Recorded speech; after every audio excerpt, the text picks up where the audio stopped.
안녕하세요. 이스타프 최봉기입니다. 세계 각국은 중국 공산당의 영향력을 차단하기 위해 안간힘을 쓰고 있습니다. 오늘은 미국과 일본은 중국 공산당의 침투를 어떻게 대처하고 있는지 최근 소식을 전해드리겠습니다. 미국 공화당 소속인 론 드산티스 플로리다 주지사가 미국 내 중국 공산당의 영향에 맞서는 두 건의 법안에 서명했습니다. 7일 드산티스 주지사는 플로리다주 마이애미에서 열린 기자회견에서 중국 공산당만큼 미국 산업과 기관에 널리 스며들어 비도덕적 영향력을 행사하는 단일 국가는 없다고 말했습니다. 그는 우리가 하는 일은 더는 안 된다라고 말하는 것이라며 우리는 맞서 싸워야 하며 플로리다주는 그렇게 하고 있다고 덧붙였습니다. 주지사가 서명한 첫 번째 법안에는 공공기관 및 민간의 고등교육기관이 중공정권 또는 중공의 통제를 받는 기업과 협정을 맺는 것을 금지하는 내용이 담겨져 있는데, 이는 미국 교육기관에서의 중공의 접근을 차단하겠다는 취지입니다. 중공정보의 후원을 받는 공자학원은 이번 법안에 포함되지 않았습니다. 공자학원은 명목상 중국어와 중국 문화를 알리는 기관이라고 소개하지만 공산주의 이념을 선전하고 교내 언론 및 표현의 자유를 억압한다는 지적을 받고 미 당국의 조사를 받아왔습니다. 플로리다주는 지난 2019년 9월 마지막으로 남은 공자학원을 폐쇄했습니다. 현재 미국에는 총 47곳의 공자학원이 운영되고 있습니다. 드산티스 주지사는 이 법안은 대학과 협력관계를 구축하려는 모든 기관과 단체, 개인이 충분히 조사받도록 할 것이라고 했습니다.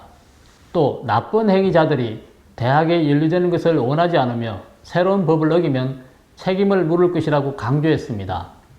플로리다 내 산업 스파이 퇴치법이라고 불리는 두 번째 법안은 기업의 핵심 영업 기밀을 빼돌려 판매하는 행위를 범죄로 간주하고 처벌하는 내용입니다. 이 법안에 따르면 영업 기밀을 탈취하거나 탈취를 시도할 경우 최대 5년의 징역형에 처할 수 있고, 탈취한 영업 기밀 판매를 시도할 경우에는 2급 중범죄로 분류돼 가중처벌까지 받게 됩니다. 개인 또는 단체가 해외 정부를 대신해 이 같은 범죄를 저지를 경우 더 가혹한 처벌을 받게 됩니다. 주지사는 통제 불가능할 정도로 중국의 영향력이 확산하고 있는 점을 지적하면서 우리는 중국에 맞서야 한다는 것을 알고 있었으며 맞서기 시작해야 한다는 것을 알고 있었다고 말했습니다. 그러면서 법안 두 건이 통과된 것에 대해 플로리다는 중공의 영향력에 대한 가장 강력한 보호책을 갖게 됐다고 평가했습니다. 두 건의 법안은 오는 7월 1일부터 시행됩니다.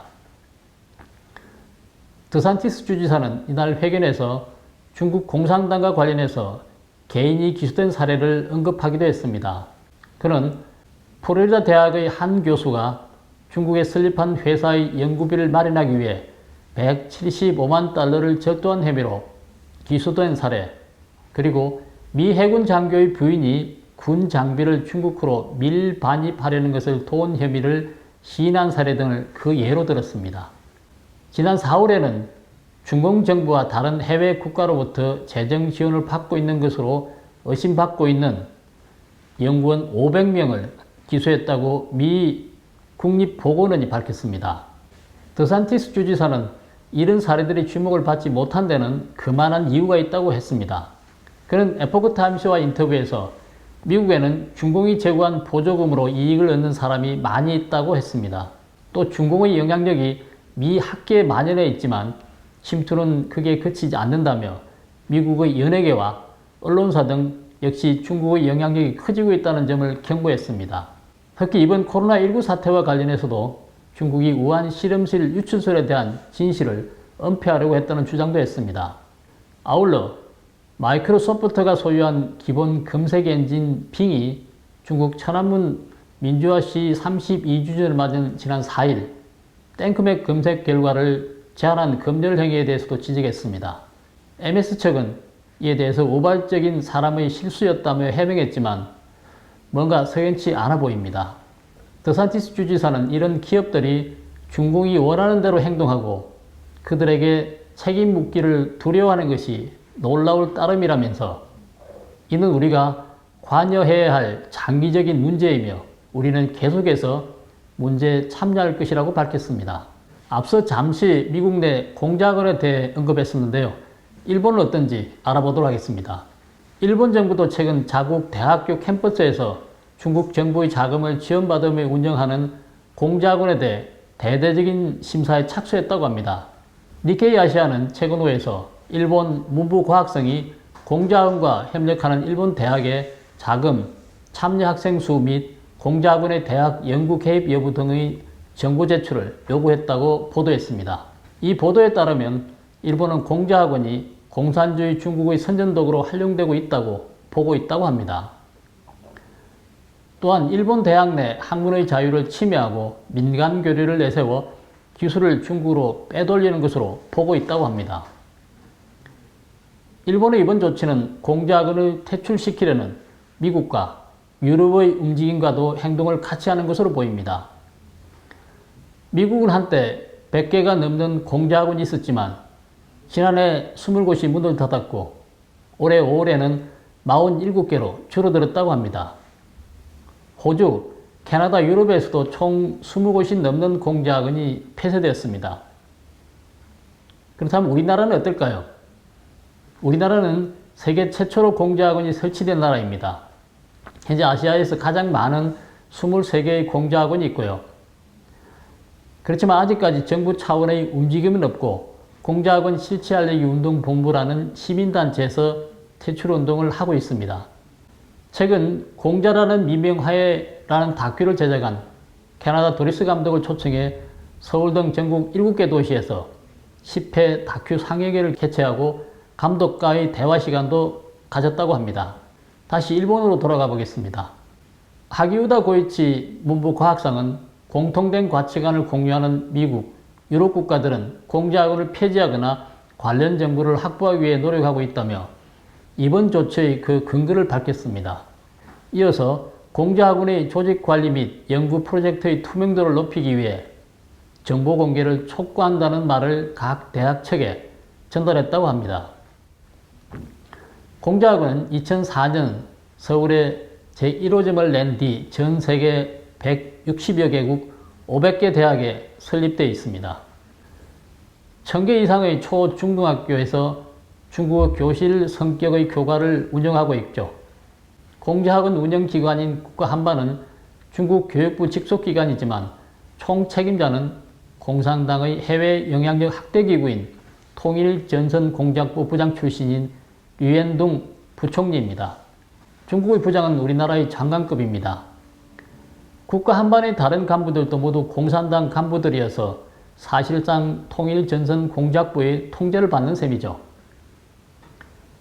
공작원은 중국어와 중국 문화, 역사 교육을 내세우지만 사실상 공산당의 정치적 입장과 공산주의 이념을 선전하고 대학 내 학문의 자유를 침해한다는 지적을 받아왔습니다.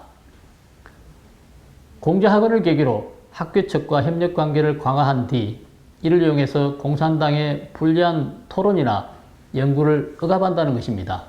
미 의회사나 미중 경제안보검토위원회는 2018년 8월 발표한 보고서를 통해 중국이 공작원 등의 학술기구와 단체의 해외 활동을 통해 항의 활동을 조직하거나 역사를 왜곡하며 중국의 정치적 입장을 지지하고 있다고 밝혔습니다.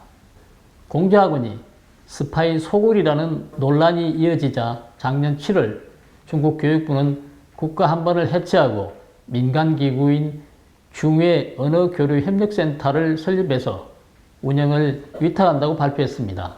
하지만 언어협력센터의 주요 간부들은 국가한반 출신으로 임명해 사실상 간판만 바꾸어 달았다는 지적을 받고 있습니다.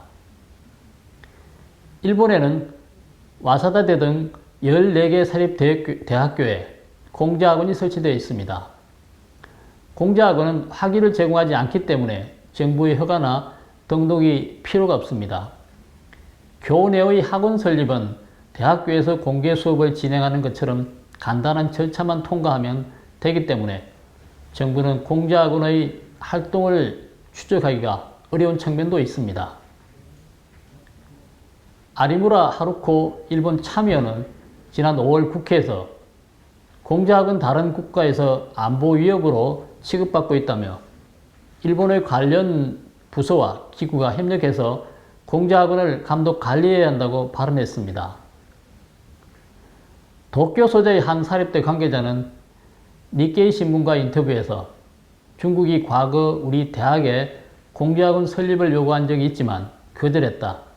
만약 우리가 대만, 홍콩, 신장 위구르 지역에 대한 연구를 진행한다면 이에 대한 개입을 받을 수 있다고 밝혔습니다. 미국은 공자학원 퇴출 운동에 앞장서고 있습니다. 마이크 폼페이오 전 국무장관은 재임 기간 중 올해 연말까지 공자학원을 완전 퇴출을 하도록 학교 측에 요구한 바 있으며 미 의회는 올해 3월 공자학원에 대한 감독을 강화하는 법안을 통과시켰습니다. 이 법안에 따르면 공자학원과 협력하는 대학교는 강화된 감독 기준을 준수하지 않을 경우 연방정부에서 제공하는 자금을 지원받을 수 없게 됩니다. 호주는 작년 12월 지방정부나 대학이 외국 정부 및 기구와 협의를 체결할 경우에 호주의 국가이익을 위반한다면 외무장관이 해당 협의를 취소할 수 있다는 법안을 통과시켰습니다. 이 법안은 중국을 겨냥한 것으로 보입니다. 아울러 호주 정부는 이 법안에 따라 각 대학에 공자학원과의 협의 내용을 제출하도록 요구했습니다. 오늘은 중국 공산당의 문화 침투 등에 대한 두 나라의 소신 행동에 대해서 알아봤습니다. 우리에게도 시사하는 바가 매우 큰 것 같습니다. 오늘 방송은 여기까지 하겠습니다. 구독, 댓글, 좋아요를 눌러주시고 지인들과 공유해 주시기 바랍니다. 감사합니다.